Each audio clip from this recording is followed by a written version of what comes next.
Scuole, alloggi, interventi per la sicurezza idraulica e per quella stradale. All'indomani dell'intervento del Presidente del Consiglio dal palco degli industriali a Spresiano, sono molti i sindaci che provano a capire quali siano i confini di quella promessa che sveglierebbe i comuni dal paradosso del patto di stabilità.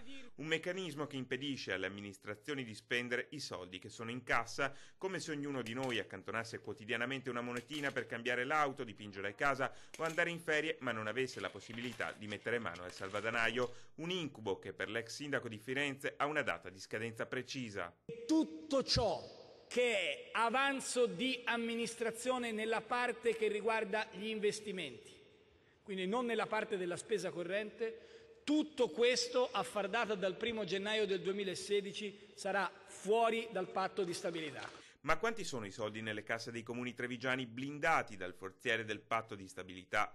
A Sarmede, piccolo comune della Pedemontana, il paradosso è doppio. In cassa ci sono 812.000 euro arrivati con il fondo dei comuni di confine che, se non verranno spesi, rischiano di andare in fumo. Eppure nel menù del sindaco ci sono opere importanti per il futuro del suo comune. Sono opere che riguardano mitigazione del dissesto idrogeologico e miglioramento della sicurezza stradale. Ma anche negli altri capoluoghi della provincia la situazione è la stessa. Noi abbiamo già un piano per quest'anno che riguarda scuole e strade e manufatti importanti della città, a partire dalla caserma Marras, vecchio convento di domenicani destinato a biblioteca, e quindi ne abbiamo da intervenire. C'è la manutenzione straordinaria delle strade, piuttosto che l'ampliamento del sistema di illuminazione, piuttosto che la manutenzione straordinaria delle scuole.